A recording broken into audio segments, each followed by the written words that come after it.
La garantie du salut. Du salut. Du salut.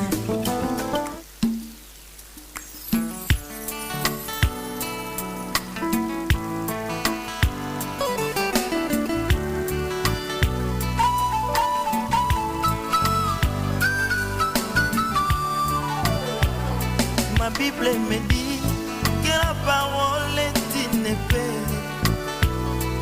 Quand elle pénètre, elle partage l'âme et l'esprit, attriste l'homme et produit la repentance.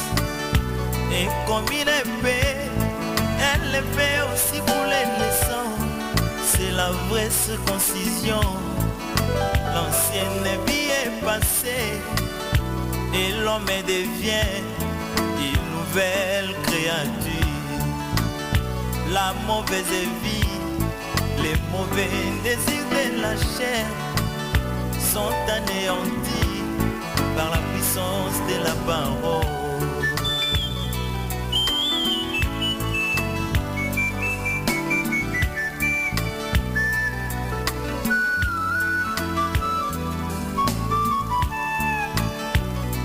J'ai vu Pierre après les visions du Saint-Esprit. Il s'est levé pour prêcher la parole de Dieu. Oh, en entendant Pierre, beaucoup d'hommes sont blessés. Et ma Bible me dit qu'il y eut 3000 convertis. Mais pourquoi pas dans notre temps? D'un côté la parole est allégée, ils l'ont rendu faible pour plaire à leurs fidèles. Bien que de l'autre côté, la parole est bien prêchée, mais l'incrédulité envahit les hommes.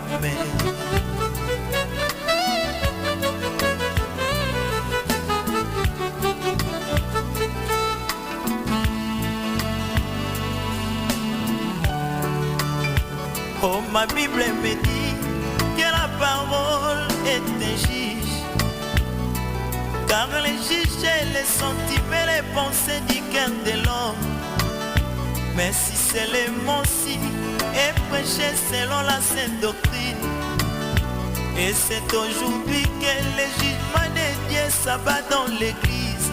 Mais beaucoup de personnes fuient ces jugements pour s'attacher aux paroles des matériels. Or, ce jugement est celui de l'amour, car après cela, je serai glorifié.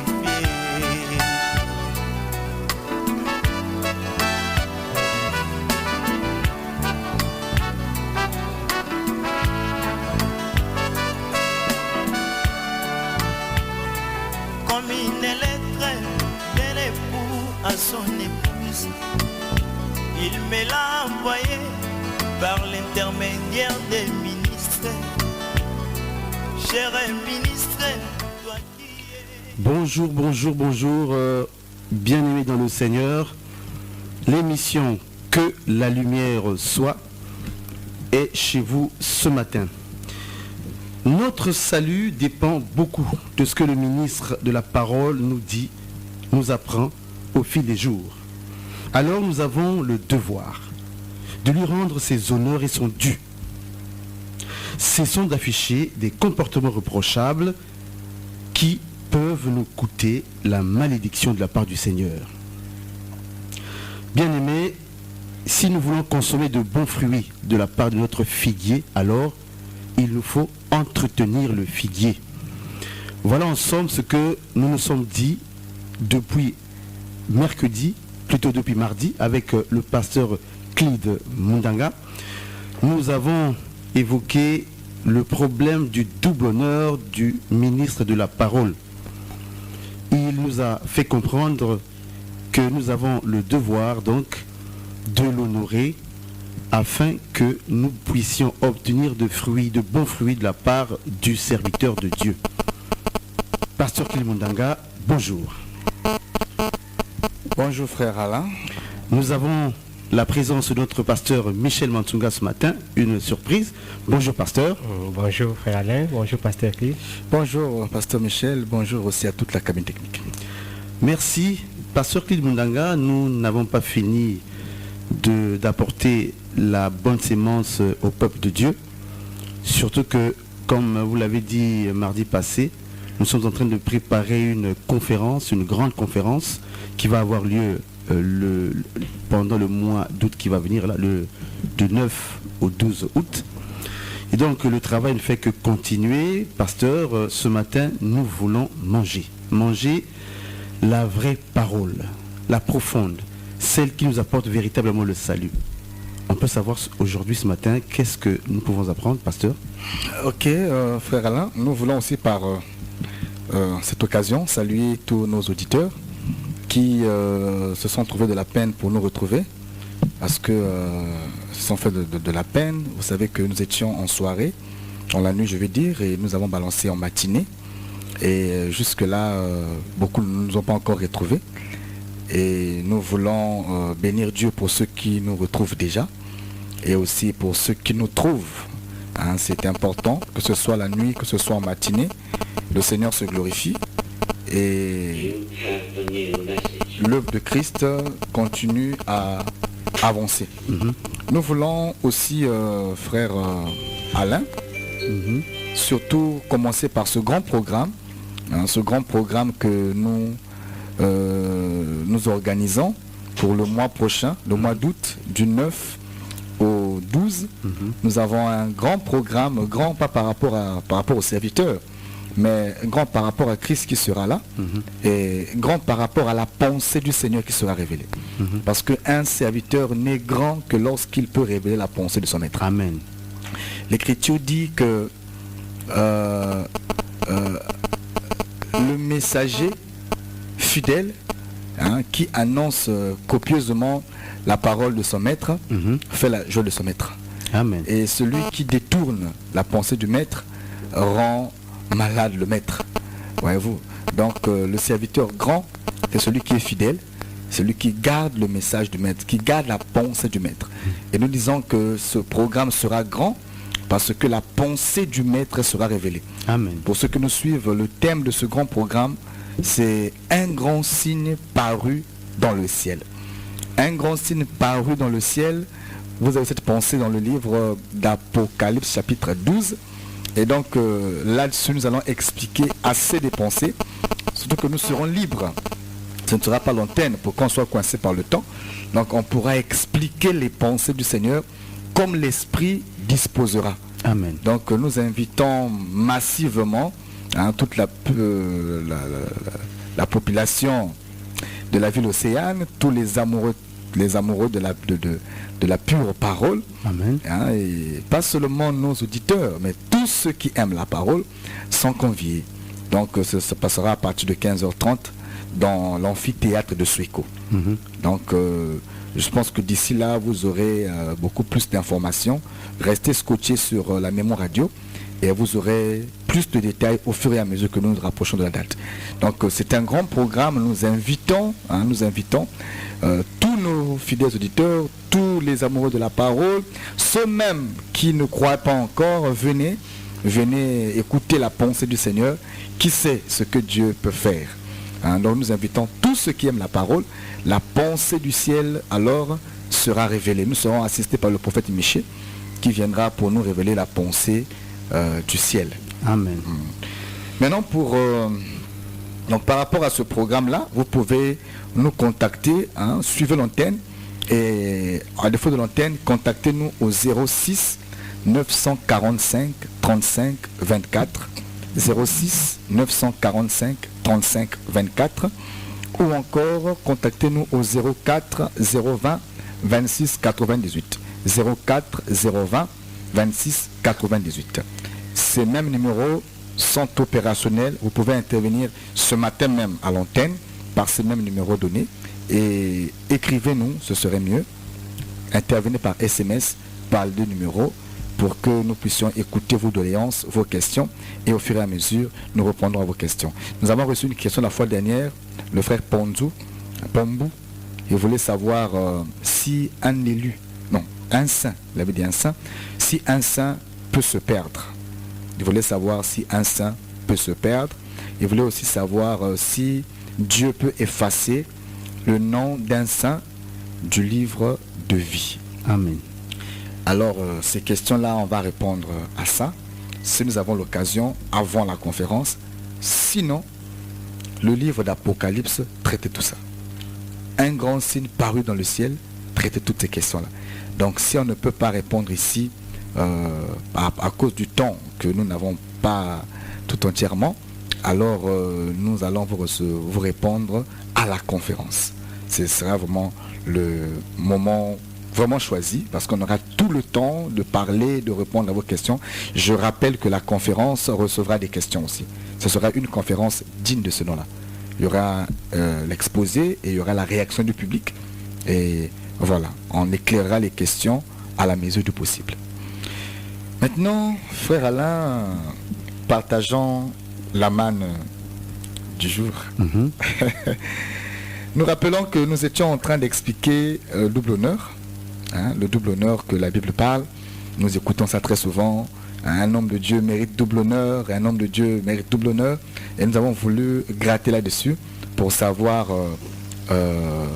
qu'est-ce qu'il en est. Qu'est-ce qu'il en est. Parce que vous savez, frère Alain, pour que les habitants, pour que les brebis, les brebis soient marketées sous les auges auprès de Jacob, pour qu'ils soient rayés et marketés, pour qu'ils appartiennent à... Parce que si tu es rayé et tu es marketé, tu partiras avec Jacob. C'est très important. Maintenant, si tu n'es pas rayé et tu n'es pas marketé, tu ne partiras pas avec Jacob. C'est pas possible. Nous avons un auditeur qui intervient. Oh là là, oh là là, oh là là. Frère, si vous pouvez donc insister, si vous pouvez insister, ça sera bien. Insister, mais intervenez au moins vers, on est à peine à 24, intervenez vers 40 là-bas. Si vous voulez appeler carrément, appelez à partir de 10h40. Mais si vous voulez déjà intervenir, intervenez par SMS. Si vous voulez appeler, appelez à partir de 10h40. Nous pourrons vous gérer avec les 20 minutes qui vont rester. Laissez-nous un peu exposer la pensée. Donc, frère, là, on disait que pour que tu puisses aller avec Jacob, il faut être marketé. Très important, pour que tu retournes à Canaan avec Jacob, si tu es brebis de Jacob, il faut être rayé, marketé. C'est ça ce que l'Écriture nous dit. Et donc, pour être rayé et marketé, nous comprenons que les brebis doivent boire le breuvage de Jacob sous les auges. Mais ce breuvage-là, l'Écriture nous dit qu'il y avait 3 bois, 3 arbres. L'amandier, le peuplier et le platane. Très important. Mais le goût ou encore le breuvage qui doit marketer le peuple, ce n'est pas l'arbre comme tel, mais on doit déshabiller l'arbre. Très important, frère. Le déshabillement des 3 arbres, c'est ça, c'est qui donne le breuvage que les brebis doivent boire pour être marketés. Donc, autant où nous sommes, nul ne peut aller avec Jacob, nul ne peut retourner, parce que Jacob ne va pas à Canaan, mais Jacob retourne à Canaan. Nous disons que nous n'allons pas au ciel, mais nous retournons au ciel. Nul n'ira au ciel s'il n'avait été. Ça, c'est la parole de vérité. Nous disons que le fils prodigue n'est pas allé vers son père, mais il était reparti, parce qu'il était sorti du père. Qui peut aller vers Dieu? Personne, frère. On retourne seulement vers Dieu. Parce que celui qui était monté au ciel était venu du ciel. C'est ça l'Écriture. Amen. Qui peut aller? C'est celui qui est quitté, celui qui est descendu pour repartir. C'est le principe de Dieu. Donc aucun enfant de Dieu ne peut aller au ciel. Même quand on dit non, bien-aimé, tu iras au ciel. Bon, c'est un langage. Nous supportons ça. Mais dans la perfection, on ne va pas au ciel. On ne entre pas au ciel, mais on rentre au ciel. C'est-à-dire, on repart. C'est le retour à l'éternité. C'est très important. Donc pour repartir avec Jacob, il faut boire le breuvage qui est sorti des arbres dépouillés, des arbres déshabillés. Donc l'arbre doit se blesser, l'arbre doit faire couler la sève. Donc la sève, c'est ça le sang de l'arbre. Je disais que si l'arbre ne se déshabille pas, alors il n'y aura pas de breuvage. Voyez-vous. Et donc nous expliquons hein, le déshabillement de ces choses-là. Et nous avons expliqué que le double honneur devait être déshabillé. On doit expliquer c'est quoi le double honneur, parce que les gens parlent de double honneur. C'est quoi? On a essayé de détailler ça, d'étayer à la lumière des Écritures. Nous rappelons que tout ce que je touche, je ramasse là, je jette pas ça, je garde ça pour la conférence. On va vraiment expliquer les 3 arbres. C'est quoi le mouvement du platane, l'amandier et le peuplier? Amen. Frère, attention, tu peux aller prendre l'amandier et boire, tu n'auras pas la vie. Tu ne seras pas marketé. Il faut seulement boire l'amandier, le peuplier et le platane de Jacob. C'est ce qui marquette le peuple. Et nous disons que nous avons l'amandier, nous avons le peuplier et nous avons le platane. Voilà pourquoi nous sommes en train de marketer les brebis élues. C'est très important.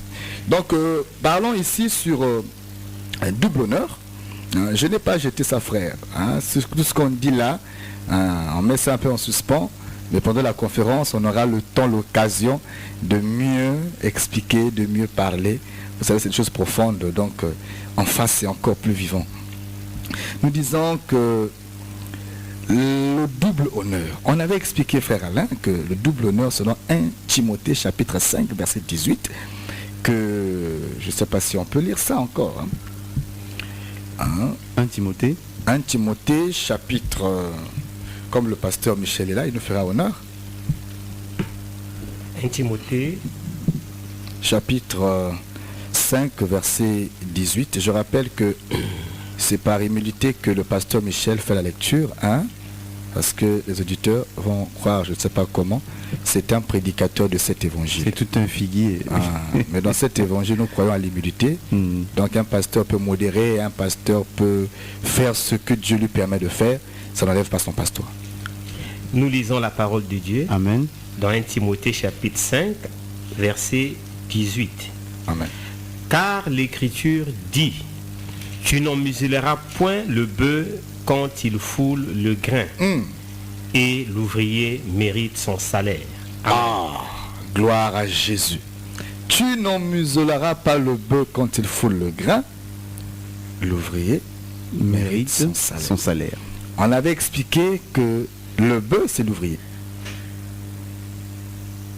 Ne pas en museler la bouche du bœuf, c'est donner au bœuf son salaire. Et nous avons expliqué que dans l'ancienne alliance, le bœuf, c'était Aaron et ses fils. C'est eux qui étaient en train de labourer, de fouler le grain dans le champ qui était Israël. Parce que d'après Matthieu 13, Israël est vu comme un champ. Voyez-vous. Donc le champ aussi, c'est Aaron qui était le bœuf et un bœuf robuste. Celui qui était en train, parce qu'il y a des bœufs robustes et il y a des bœufs chétifs. Mais le bœuf chétif, nous avons ça dans une époque où nous avons vu que les Lévites ont été obligés de fuir le temple parce qu'ils devenaient chétifs. On ne leur nourrissait pas. Voyez-vous, c'est pas intéressant. Parce que quand le bœuf chétif ne peut pas travailler, il va même mourir dans le champ. Alors nous rappelons que dans l'ombre, c'était les sacrificateurs qui jouaient ce rôle-là. Mais au temps où nous sommes, Paul répète encore cette même parabole dans 1 Corinthiens 9. Et là, il fait appel, il est plus clair. Il est plus clair, il dit que personne n'est engagé à l'armée à ses propres frais. L'évangile explique qui était engagé à l'armée. Quand Paul parle, il fait allusion à qui? Parce qu'on a dit ici que lorsqu'un prédicateur de cet évangile parle, il voit quelque chose. Amen. Donc Paul voyait qui? C'était qui le soldat là? Paul dit encore que celui qui laboure doit labourer avec espérance d'y avoir part. Qui a labouré? Il va plus loin pour dire que celui qui travaille à l'hôtel se nourrira de l'hôtel. Et l'hôtel ici, j'ai dit la fois dernière, ce n'est pas le grand hôtel, Mbamou Palace, je ne sais pas quoi, mais l'hôtel ici, c'est la table du Seigneur. Voyez-vous? Donc celui qui travaille à l'hôtel, nourri par l'hôtel, qui travaille par le temple, il faisait allusion au sacrificateur. Mais au temps où nous sommes, Paul faisait allusion aux prédicateurs de l'évangile dans le même chapitre à partir du verset 14. 1 Corinthiens 9, verset 14, Paul est plus clair pour dire que ce sont les prédicateurs dont Moïse parlait. Donc au temps où nous sommes, lorsqu'un prédicateur est en train de travailler, nous avons dit que le ministère de la parole n'est pas un travail du bénévolat. C'est un travail de Dieu Et le Seigneur a établi un salaire pour ceux qui travaillent. Le terme du salaire n'est pas fixé par le peuple, mais c'est fixé par Dieu. Parce que c'est Dieu qui parle du droit du prédicateur. Ce n'est pas quand tu veux, non. C'est un droit pour le prédicateur. Donc, on était en train d'expliquer, lorsqu'on dit double honneur, il faut rendre au prédicateur double honneur. Frère, il ne faut pas comprendre ça autrement. Hein? On a expliqué ça dans l'émission passée. On ne va pas y revenir. Nous voulons avancer, frère Alain. Donc, je pense que ceux qui nous suivent aujourd'hui, comprenez que lorsqu'on parle du double honneur, c'est le droit du prédicateur. C'est le salaire de l'ouvrier. Mais je ne parle pas ici des cordonniers, je ne parle pas ici des maçons, je parle ici de l'ouvrier du Seigneur. Les ouvriers du Seigneur sont les ministres de la parole. C'est très important. Quand on dit dans les ouvriers de la première heure, de la dernière heure. Voilà, les ouvriers de la dernière heure, c'est les Éphésiens, autant nous sommes. De la première heure, c'est les prophètes. Les prophètes et les sacrificateurs. Mais tous, on a toujours un même salaire. On a droit au salaire, frère. C'est très important. Si eux, ils ont eu droit au salaire, nous aussi, nous avons droit au salaire. C'est très important. Et personne ne peut nous refuser ce droit-là. Parce que Dieu nous donne ce droit. Dieu reconnaît en nous ce droit-là. Et le peuple de Dieu doit veiller sur ces choses parce que la vie du peuple en dépend. Frère Alain, l'Écriture dit la loi et les prophètes ont prophétisé jusqu'à Jean. La loi et les prophètes ont prophétisé jusqu'à Jean. Ça, c'est selon Luc 16, Matthieu 11, 13. La loi et les prophètes ont prophétisé jusqu'à Jean. Je sais que les prophètes ont prophétisé, ça c'est normal. Mais me dire que la loi aussi a prophétisé, ça c'est l'enseignement que je dois retirer par là. Ce que la loi a prophétisé. Donc la loi est un prophète. C'est pas moi, c'est Christ qui dit ça. Donc la loi est un prophète. Évidemment, la loi c'est l'homme de Moïse. La loi est un prophète. Donc comme la loi est un prophète, ce que dit la loi, c'est une prophétie. Voilà pourquoi Paul qui était sage, Paul a dit, la loi est-elle charnelle? Loin de là. La loi est spirituelle. Romains 7. Donc la loi n'est pas charnelle. Donc tout ce qu'on dit, lorsque frère Alain, quelqu'un lit la Bible, et que l'intendant le plus ancien devrait prendre 10 chameaux, attention, 10 chameaux, sur 9 chameaux, il dépose les biens d'Abraham, ou encore d'Isaac. Mais le 10e chameau lui-même est assis dessus. Très important. Quand on voit le mouvement des 10 chameaux, il n'est pas monté sur les 10 chameaux, mais il est monté sur le 10e chameau. Très important. Quand la Bible dessine des choses comme ça, frère, il faut comprendre que c'est une prophétie. Parce que Jésus a dit la loi a prophétisé. Donc la loi est un prophète. La loi est un prophète. Donc quand nous prêchons aujourd'hui, nous expliquons les chameaux, chameau par chameau. Pourquoi le premier jusqu'au 9e chameau devait être monté par les biens d'Abraham. Et le messager, celui qui porte la parole d'Abraham, est assis sur le 10e chameau. Donc si tu cherches la parole d'Abraham, dans le premier chameau, il n'y en a pas. Deuxième, c'est souvent les biens. 9e, souvent les biens. Mais la parole d'Abraham, la parole du Père, est sur le 10e chameau. Très important. Et toutes ces choses-là, nous disons, ce sont des prophéties. Que l'Église doit comprendre aujourd'hui pour avoir la vie. Parce que le ministre de la parole doit expliquer le mouvement de Dieu. Doit expliquer le parler de Dieu. Quand Dieu dit qu'il a faim, pourquoi Dieu a eu faim? Dieu a pleuré, pourquoi Jésus pleura? C'est très important. Mais là, vous voulez tuer le peuple, bien donner la vie au peuple. Expliquez. Oui, mais on a un grand rendez-vous. Le 9, on n'a pas peur, frère Alain. On ne s'inquiète pas. Je sais que jusqu'au 9, Christ ne reviendra pas. Faut pas parfois dire non, si Christ ne revient pas. Christ ne va pas revenir. Jusqu'au 9, il ne reviendra pas parce que les signes, c'est les prophètes qui savent quand le Seigneur reviendra. Nous savons. Même quand il dit qu'on ne connaît pas, nous connaissons, frère. Un ministre de parole connaît. On va connaître. Bon. Mais l'horloge est là, frère. Et quand on connaît la prophétie, on peut calculer Dieu. Ah oui. Jésus a dit quand le ciel est rouge, hein, quand le ciel est noir, vous savez lire les tons, les signes, mais vous êtes incapable de lire les signes comment je veux dire ça, les tons de la fin, de lire l'avènement du Fils de l'homme. Eh oui, si c'était incapable, mais avec l'esprit on est capable aujourd'hui de lire. Et on explique que quand Christ dit que quand le ciel est noir et rouge, le ciel qui est noir, qui est rouge, mais c'est la couverture du tabernacle. Donc on explique, on comprend ces choses-là. Et on peut les préciser. Nous disons que Jésus jusqu'au 9 ne reviendra pas. Ah, vous savez, un jour ici, frère Alain, les gens sont embrouillés à parler sur, comment on appelle ça, le calendrier Maya. Nous, on savait que c'était un mensonge parce que nous avons l'horloge, frère. Comment l'heure n'est pas encore arrivée, vous voulez... Non, on sait. Nous comprenons la prophétie et nous pouvons situer le peuple par rapport au temps. La prophétie, c'est révéler la pensée du Seigneur par rapport au temps. Nous ne parlons pas pour parler, mais nous avons la lecture du temps. Et nous savons que par rapport à la position de l'horloge, jusqu'au 9, alors l'église ne sera pas encore en début. Jusqu'au 9 août, il faut préciser. Oui, jusqu'au 9 août 2018, Dieu sait qu'on doit d'abord parler. Dieu sait qu'on doit éclairer le peuple, parce que c'est que la lumière soit. Il y a d'abord un temps pour la lumière et ensuite Dieu va entrer en scène. C'est très important. Donc nous disons que frère, ne te dérange pas, jusqu'au 9, il faut que tu écoutes ces choses. On expliquera, chameau par chameau. Très important. Parce que quand vient la femme, hein, du fils élu, la femme d'Isaac, quand elle vient, elle doit nourrir les chameaux là. C'est très important. Elle doit abreuver ces chameaux là.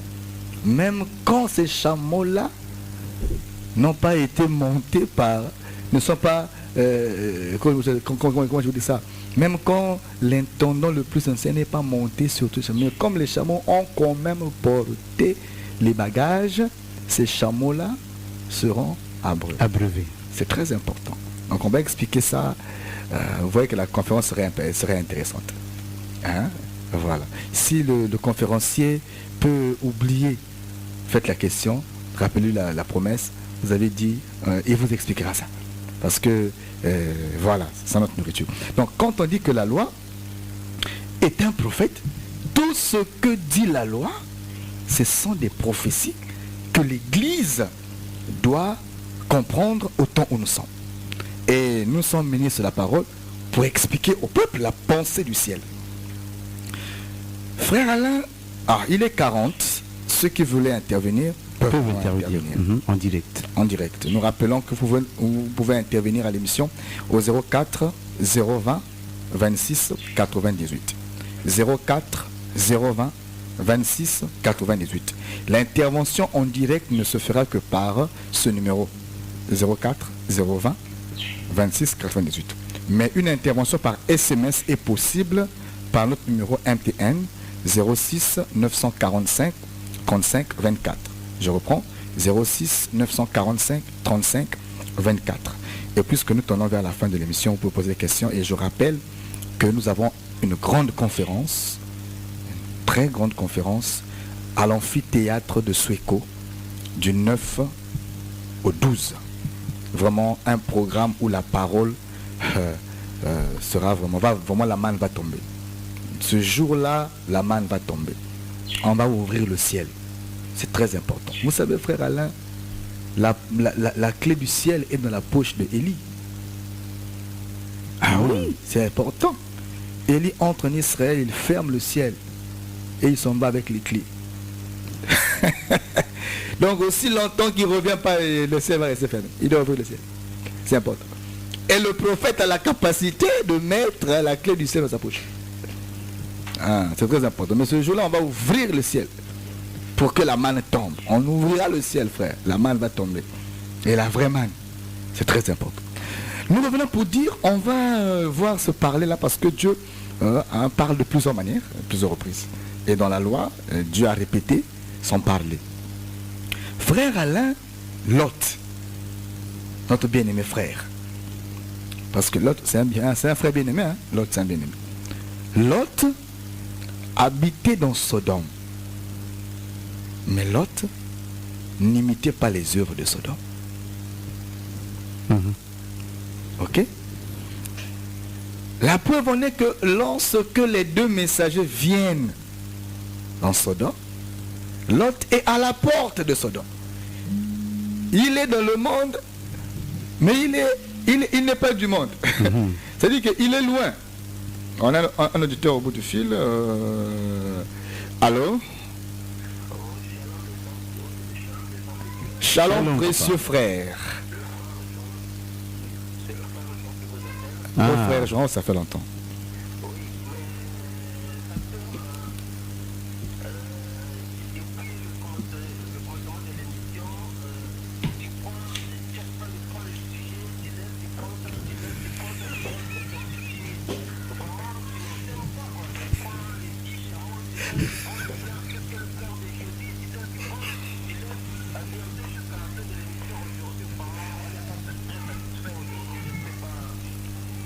Bon, mais maintenant là, vous voulez qu'il exploite quelle idée pour vous particulièrement?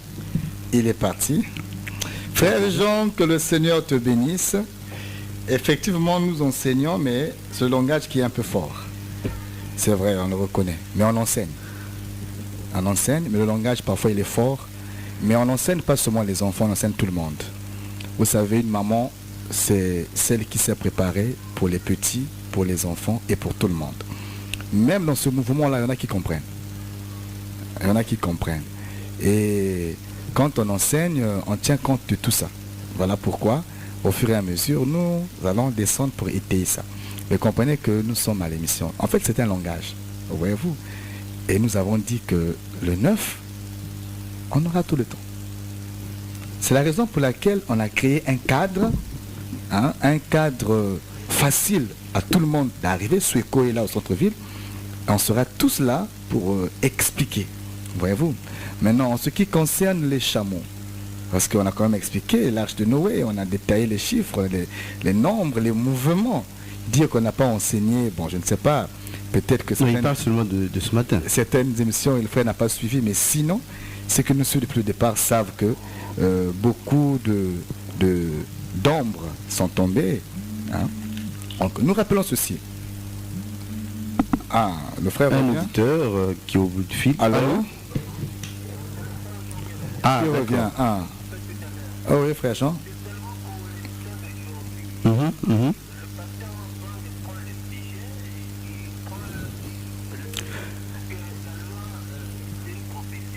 Oui.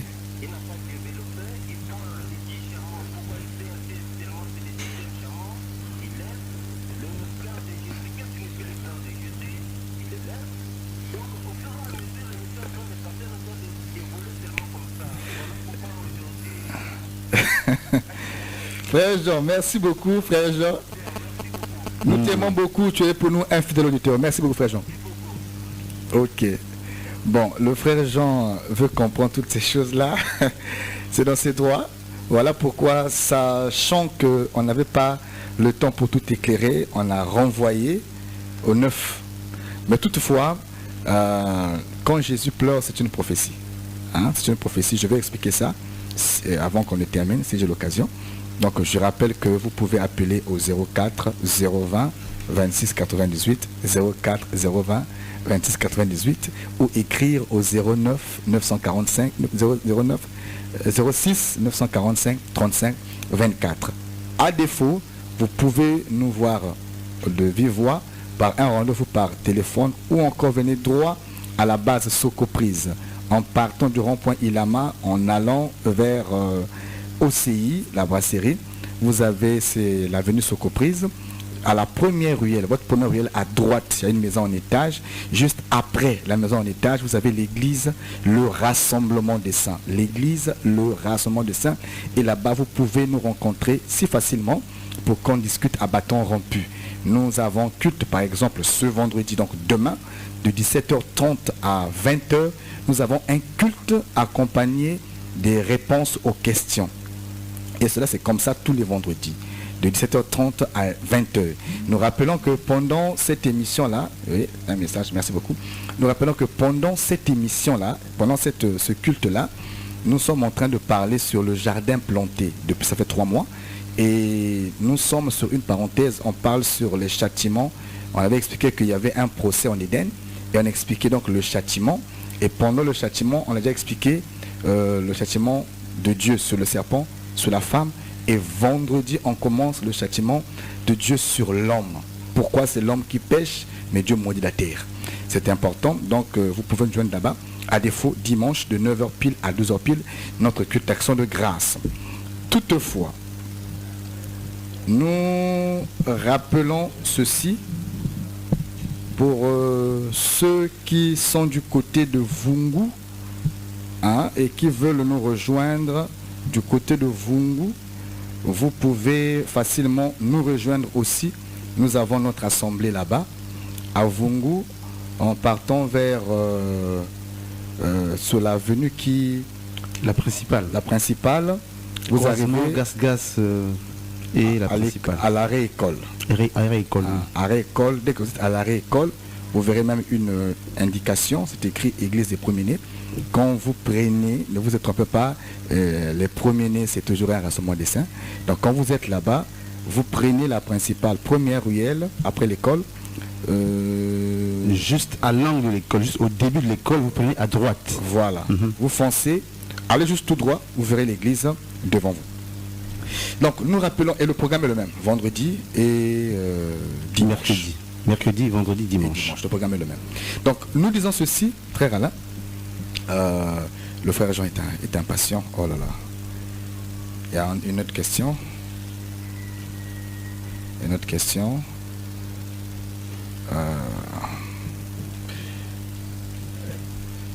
Et il y a un bien-aimé qui dit: salut homme de Dieu, merci pour l'édifice. Oui. Ma question était que est-il possible d'avoir la lumière sur les deux messagers du P2? Voilà pourquoi j'étais envie de parler sur les deux messagers. Frère Jean, vraiment supporte-nous. Il y a ton frère là qui veut insister sur les deux messagers, là où je suis en fait. Supporte-nous. Mais nous allons passer samedi soir. Samedi soir, je peux faire la promesse d'expliquer les pleurs de Jésus. Nous passons samedi à partir de 20h30. Samedi, nous passons de 20h30 à 21h15. Samedi, 20h30, 21h15, gardez ce rendez-vous-là. Samedi, c'est notre seul passage en nuit pendant la semaine. Donc, de 20h15 à 20h30 à 21h15, je peux faire la promesse d'expliquer les pleurs, d'expliquer les pleurs et d'expliquer les questions que nous ne pourrons pas expliquer aujourd'hui. Ça, je peux faire la promesse. Mais les 10 chameaux, en tout cas, rendez-vous à la grande conférence. Nous disons que lorsque les deux, frères Alain, lorsque les deux messagers sont entrés dans le pays de Sodome, ou dans la ville de Sodome, d'abord nous expliquons qu'ils étaient 3. Quand ils vont chez Abraham, ils étaient 3. Mais arrivés chez Lot, ils sont restés 2. C'est très important. Quand ils sont chez Abraham, Abraham dit que c'est Elohim. Il y avait 3 messagers, mais Abraham n'a vu que Elohim. Voyez-vous? Et après le passage, Elohim ne dit pas non, Dieu a vu, Dieu a dit non. Là-bas, Elohim parle au présent. Elohim dit, Elohim est Dieu. Il dit carrément à Abraham que l'année prochaine, tu auras. Donc c'est Elohim qui donne. Mais nous remarquons que avec Lot, ce n'est plus Elohim, mais les 2 qui restent sont des messagers. Donc nous comprenons que chez Abraham, c'était Elohim qui était avec ses messagers.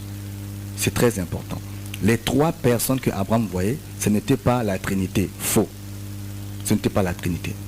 C'était le soleil avec ses 2 ailes. Vous savez que dans Matthieu chapitre 4, l'Écriture dit que le soleil se lèvera et la guérison sera sous les ailes du soleil. Voyez-vous? Et donc les 3 là, c'est le soleil avec ses ailes. On n'a pas le temps pour expliquer ça, mais comprenez que c'est comme ça.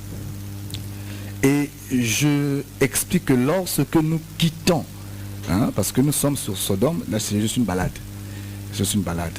Et il n'est pas exclu d'appeler pour qu'on parle à bâton rompu. Parce qu'on ne peut pas tout traiter ça à la radio, le temps est petit. Mais on peut pas aussi se réserver d'ouvrir les brèches, parce que c'est ça le langage des saints. Nous disons que lorsque les deux messagers entrent dans Sodome, ils trouvent Lot en dehors du peuple. Ils trouvent Lot vraiment pas dans le peuple. Lot était à Sodome, mais Lot ne copiait pas. Lot ne vivait pas dans les habitudes de Sodome. Voyez-vous, c'est ce qui a fait que Lot soit sauvé. Non seulement l'intercession d'Abraham, mais aussi quand on vient constater, parce que quand les anges entrent en Sodome et Gomorrhe, les anges n'entrent pas directement chez Lot. Ils croisent Lot d'abord hors du peuple. Nous disons qu'un enfant de Dieu du type de Lot peut être dans ce monde qui est aussi un type de Sodome, mais nous ne devons pas copier les œuvres du monde. Nous ne devons pas imiter. Il ne faudrait pas que Dieu nous retrouve là où il y a le monde. C'est quoi l'Église? L'Église, c'est un peuple qui est dans le monde, mais qui n'appartient pas du monde. Un peuple appelé hors d'eux. Hors de quoi? Hors du système de ce monde. Hors des cultures, des traditions, des raisonnements de ce monde. Voyez-vous? Hors des dogmes de ce monde. Mais à part avec le Seigneur. C'est ça Lot dans Sodome et Gomorrhe. Il était le type de l'église. Donc la maison de Lot, c'est le type de l'église qui est dans le monde, mais qui n'appartient pas au monde, qui ne vit pas comme le monde. Voyez-vous? Et qui ne copie pas le péché du monde. Et nous disons que lorsque Lot a rencontré les anges, c'est Lot qui demande au messager de venir entrer chez lui. Très important. Et nous disons que quand les messagers sont entrés dans la maison de Lot, les messagers ont trouvé le pain sans levain dans la maison de Lot. S'il n'y a pas le pain sans levain, ils ne vont pas s'asseoir, ils vont pour repartir. Donc ce qui retient aussi les messagers, c'est aussi le pain sans levain que Lot a dans sa maison. Voyez-vous? Or que nous savons que le pain sans levain, c'est la parole pure, c'est l'enseignement pur, sans mélange. L'enseignement pur, l'enseignement sans mélange, l'enseignement qui n'a pas, comment je veux dire ça, sans pensée humaine, qui n'est pas influencé par les traditions de ce monde, mais enseignement pur et sain, vrai enseignement. C'est ça le pain sans levain. Parce que Jésus a dit un jour que n'imitez pas le levain des pharisiens. Le levain des pharisiens, c'est ça, les mauvais enseignements, les traditions humaines, parce que les pharisiens étaient en train d'enseigner leurs traditions à la place de la parole de Dieu. Parce que Christ a reproché pour dire, pourquoi rendez-vous la parole sans effet au profit de vos traditions? Donc les pharisiens, leur enseignement, c'était des traditions humaines qu'on était en train d'inclure dans la parole de Dieu. C'est ça le levain dans le pain. Et aujourd'hui aussi, lorsqu'on prend des pensées humaines, des pensées scientifiques, des logiques de ce monde charnel, pour les introduire dans la parole, là le pain devient levé. Or que, après la Pâque, nous devons manger le pain sans levain. Voilà. Donc l'Écriture dit que le pain sans levain, c'est ça la parole pure, l'enseignement pur. Donc Lot avait dans sa maison, dans son église, un enseignement pur. Voilà pourquoi les messagers sont entrés là et les messagers ont tout fait pour sortir Lot dans Sodome et Gomorrhe. Oui. Donc nous disons au peuple, nous savons que ça peut parler aussi d'Israël, parce que la prophétie marche. Ça peut se parler d'Israël qui recevra les deux oins. Ça peut parler d'Israël qui recevra les deux oins. Israël avait déjà le pain, mais les deux oins viendront juste rappeler ça. Vous voyez que le temps court après nous. Ce n'est pas vraiment notre thème. Quand j'ouvre des fenêtres, je ne suis pas obligé d'entrer là-bas. Je peux me perdre. Quand j'ouvre, celui qui veut retenir ça, il n'a qu'à nous appeler ou encore poser la question pour que dans les prochaines émissions, qu'on puisse s'y asseoir. Mais s'il faut prendre toutes les fenêtres, on ne peut pas. Mais on ne peut pas aussi expliquer Dieu sans ouvrir les fenêtres. Ce n'est pas possible. Voyez-vous. Donc c'est ça la parole. Parce que un enseignement éclaire un autre enseignement. C'est comme ça qu'on comprend Dieu. C'est très important. Donc nous comprenons par là que je suis venu là pour expliquer au peuple l'importance de ne pas copier ceux de ce monde. Parce que ceux de ce monde pensent qu'offrir à l'église, offrir aux hommes de Dieu, faire du bien à la parole, c'est une perte. C'est une distraction. D'autres disent même que les pasteurs là sont en train de piller le peuple. Voyez-vous, ça c'est la conception des gens de Sodome. Mais Lot, bien qu'il est avec eux, il ne fait pas comme eux. Parce que Lot sait qu'il est étranger dans Sodome. De même que l'Église est étrangère sur la terre. Nous sommes des pèlerins dans ce monde, nous appartenons au pays d'Abraham. Mais dans ce monde, on est venu comme des pèlerins. Nous avons un appel. Allô? Bonjour bien-aimé. Le frère Marco. Bonjour frère Marco.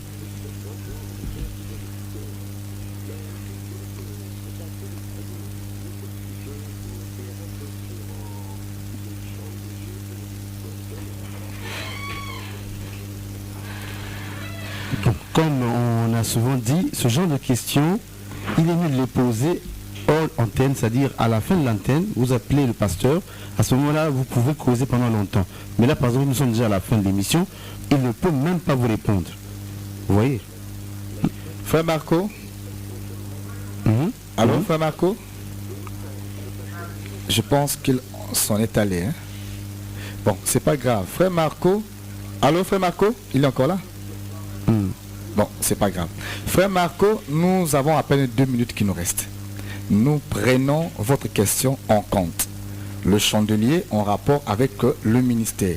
Samedi, on répondra à la question de frère Marco et l'une de celles du frère Jean qui voulait savoir comprendre les pleurs de Jésus. Ça, on en fait la promesse.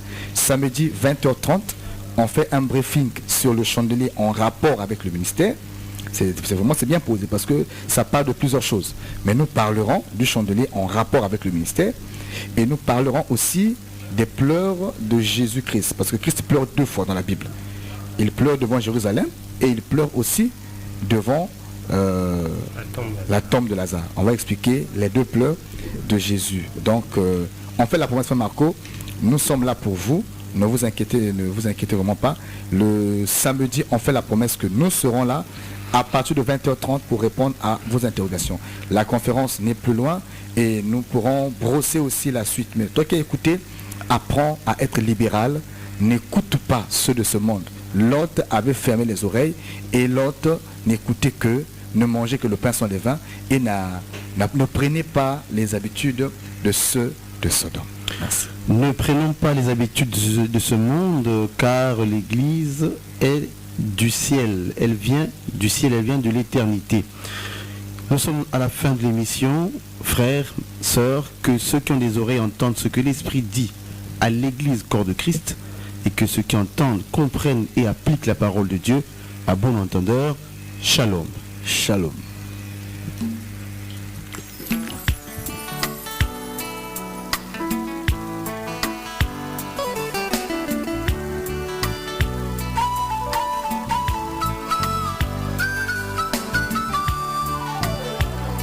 Ma Bible me dit que la parole est une épée. Quand elle pénètre, elle partage l'âme et l'esprit, attriste l'homme et produit la repentance. Et comme une épée, elle fait aussi couler le sang. C'est la vraie circoncision. L'ancienne vie est passée et l'homme devient une nouvelle créature. La mauvaise vie